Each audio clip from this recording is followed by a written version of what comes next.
jujur Mas Anies, lebih menyakitkan kalah pilpres atau nggak maju pilkada? Anies Baswedan mempermalukan host Metro TV, teman-teman. Ini luar biasa sekali ya. Ini akibatnya ketika host ya menyindir Anies Baswedan. Langsung kita lihat videonya, teman-teman. Bahan yang dibawa itu pesan tentang membawa keadilan, kesetaraan dalam berbagai aspek. Tapi jujur Mas Anies, lebih menyakitkan kalah pilpres atau nggak maju pilkada? Saya menjalaninya dengan memperhitungkan potensi itu semua terjadi. Satu, kalau mau ikut pilpres, pasti nanti di ujungnya ada menang atau kalah. Yang kedua, ketika mengikuti pilkada, itu kita merasakan dinamika di perjalanan itu sudah mulai terasa. Ini ada kemungkinan bisa ikut pilkada, bisa nggak ikut pilkada. Walaupun angka surveinya tinggi. Dan perjuangan kita ini kan bukan soal mendapatkan posisi atau tidak. Perjuangan kita itu ingin melakukan perubahan, termasuk mindset orang. Mas Anies, judul Siapa Takut Anies yang kita usung pada malam hari ini bukan tanpa alasan. Karena gagasan dan visi misi Mas Anies tadi nyatanya tidak berjalan manis di lapangan begitu. Ya. Sehingga membuat kita berpikir, kenapa pada takut Anies? Apa yang dimiliki seorang Anies sehingga kok semuanya harus bersusah payah memblokir, mungkin menjegal, atau mengupayakan banyak cara agar Anies tidak bisa tampil? Gitu ya, bertakut ya. Kalau boleh, Anies ini bukan kucing dalam karung yang tidak diketahui apa yang dia kerjakan.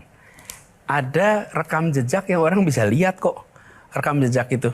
Jadi apa yang dikerjakan di Jakarta, apa yang dikerjakan ketika bertugas di kementerian, apa yang dikerjakan ketika bertugas di kampus, itu semua ada, bisa dilihat. Jadi saya sering mengatakan kalau ada yang khawatir, saya sendiri harus menyampaikan pertanyaan balik. Sebaiknya tanyakan pada yang takut. Karena harusnya yang takut yang menjelaskan kenapa takut. Karena apa yang saya bawa rasanya bukan hal-hal yang perlu ditakuti gitu. Bagaimana menurut Pak Ikrar? Ya, sebetulnya Anies nih sosok yang menarik ya buat saya ya. Pada pemilu 2009, saya ditemui oleh seorang profesor hubungan internasional dari Amerika Serikat. Dan dia bertanya pada saya, Anies punya kans nggak untuk menjadi calon presiden Republik Indonesia? Saya kaget juga dong. Ya saya bilang, saya kenal Anies, coba buat saya pada saat itu, entah udah ada aturan atau belum, saya bilang he's still too young gitu kan, to become president, saya bilang gitu kan. Believe it or not ya, itu Anies ini adalah suatu tokoh yang menarik, kenapa demikian? Karena dia bergerak di dalam suatu lingkup politik melalui jalan edukasi dulu. Nah pertanyaan saya, mengapa kok Anda waktu itu begitu populer? Kalau populer di mata ilmuwan kita harus tanya juga ke mereka ya. Tapi kira-kira gini Pak Mas Ikrar, saya waktu pada era awal bekerja di bidang keilmuan memang banyak mengikuti conference di berbagai tempat. Ya di Australia, ya di Singapura, ya di Eropa, termasuk juga di Amerika. Nah pada saat itu saya banyak berinteraksi dengan semua. Tapi yang menurut saya menarik dari apa yang disampaikan Mas Ikrar, memang saya memandang usaha memajukan bangsa ini harus mulai dari pendidikan. Mas. Jadi walaupun background saya sebetulnya secara keilmuan nih, saya ini bidangnya ekonomi. S2-nya pun masih moneter, Mas. Dan S3-nya bidang political economy. Tidak ada bidang pendidikan di situ. Tapi justru karena saya belajar di bidang itu, saya menyaksikan bahwa kemajuan sebuah bangsa sangat ditentukan oleh kualitas manusianya. Bahkan 2009 itu, Mas Ikrar, saya ini menjadi moderator debat calon presiden pertama yang diselenggarakan KPU. Dan ketika saya menjadi moderator debat itu tidak pernah terbayangkan bahwa suatu saat saya akan berdiri di tempat yang seberangnya gitu. Di kemudian hari. Jadi kembali kepada pertanyaan Mbak Ira, tentu pandangan itu bermacam-macam. Ada banyak yang menyatakan pertanyaan yang serupa. Saya jalani setiap fase dan seringkali fase itu berulang atas apa yang saya alami dan mudah-mudahan jadi hikmah bagi saya. Baik. Oke, saya mau ke Mas JJ Rizal dulu. Catatan sejarah seperti apa sebagai sejarawan Anda melihat fenomena drama politik Mas Anies sebenarnya ini? Yang menakutkan tuh bukan Mas Anies. Tapi? Menurut cara pandang saya, seperti di awal abad 20 itu yang menakutkan tuh keadaan. Karena orang merasakan tapi tidak mampu menyuarakan. Dan keadaan ini menurut saya justru keadaan yang mendesak. Jadi pertanyaan saya kepada Mas Anies nih ya. Dalam keadaan yang mendesak dan menakutkan gini, ketika partai-partai dan Mas Anies mengalami partai itu cipoa semua, karena kurikulumnya oligarki. Jadi kalau nggak masuk kelas oligarki, Mas Anies nggak akan lolos gitu kan. Nah Mas Anies ini di masa depan. Assalamualaikum warahmatullahi wabarakatuh. Selamat malam, salam sejahtera untuk kita semua.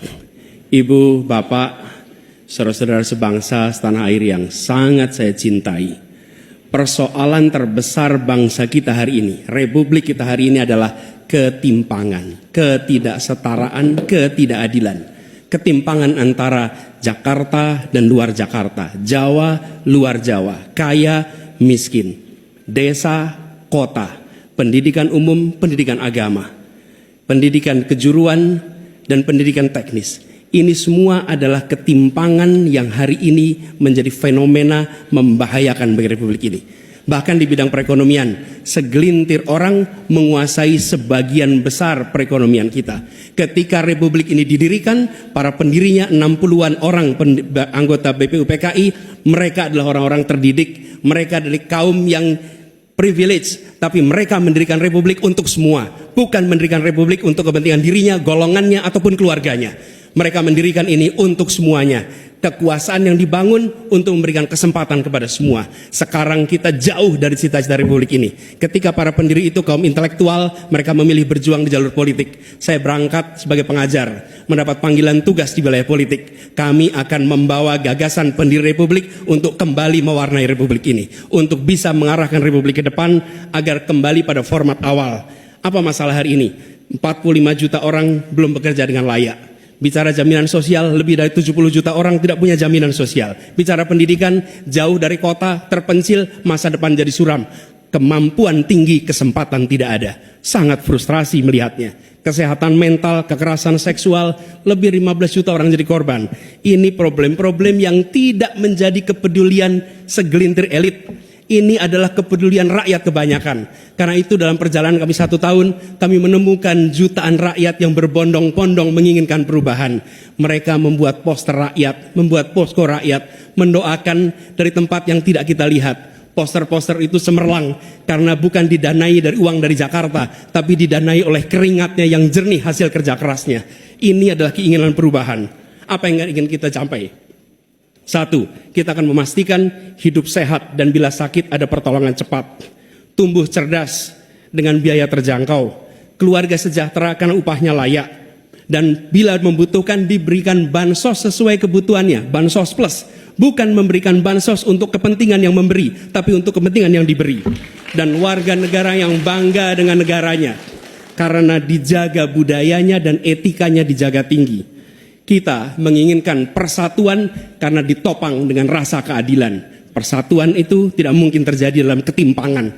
Persatuan membutuhkan rasa keadilan. Karena itu misi kami tegas mewujudkan bangsa yang sehat, yang cerdas, yang sejahtera, berbudaya dan bersatu. Kita menyaksikan begitu banyak orang punya prinsip sopo wani rekoso bakal nggayuh mulyo. Siapapun yang bersungguh-sungguh dalam usahanya pasti meraih kemuliaan. Tapi bila kesempatannya ada, bila kesempatannya tidak ada, menghasilkan frustrasi. Dan kami ketika menjalankan amanat, maka kami akan memegang prinsip ngadek sacekna, nilas saplasna. Konsistensi ucapan dan perbuatan, menjunjung kejujuran dan kearifan. Ini komitmen kami. Fokus pada pembangunan manusia Indonesia, menghadirkan kesetaraan, menghadirkan keadilan. Dengan seperti itu kita ada persatuan. Perubahan saatnya kita kerjakan. Katong bergerak untuk perubahan, untuk seluruh rakyat Indonesia dimanapun berada. Terima kasih. Assalamualaikum warahmatullahi wabarakatuh. Ya, kita tahu bahwa Pak Anies Baswedan ini kalah di Pilpres ya. Bagaimana Pak Anies Baswedan sebagai capres kemarin teman-teman ya sangat luar biasa ya. Untuk sekelas Pilpres Pak Anies mendapat 25% atau sekitar 40 juta suara. Kemudian bagaimana Pak Anies Baswedan gagal maju di Pilkada Jakarta ini lantaran partai-partai yang mendukungnya ya. Ada Nasdem, kemudian ada PKS, teman-teman, hingga PKB yang menarik dukungan ya terhadap Anies Baswedan dan mendukung Ridwan Kamil kala itu. Mereka pada saat itu ya tidak mendukung Anies Baswedan lantaran takut pada Anies Baswedan yang notabene suara ataupun simpatisan Anies itu banyak di Jakarta ya. Dan bagaimana wawancara Anies Baswedan di Metro TV ini ya, Q&A, ini membuat kita itu tegang. Bagaimana jawaban dari hostnya mengatakan bahwa sakit kala pilpres atau gagal maju pilkada ya kan. Ini seolah-olah pertanyaan yang sangat tajam ya. Namun syukurnya bagaimana Pak Anies Baswedan menjawab setiap pertanyaan tersebut dengan luar biasa. Ya bagaimana sekelas Anies ya dihadapkan dengan pertanyaan seperti itu ya gampang saja menjawabnya. Karena memang Pak Anies orang yang berbobot ya, jawabannya selalu tepat ya, lugas, tegas teman-teman. Itu adalah sebuah kehebatan Anies Baswedan. Dan kita berharap ya suatu saat nanti 2029 Pak Anies kembali bersinar ya, Pak Anies kembali mengikuti kontestasi Pilpres. Kita yakin dan kita berdoa supaya Pak Anies bisa menang. Bagaimana menurut kalian?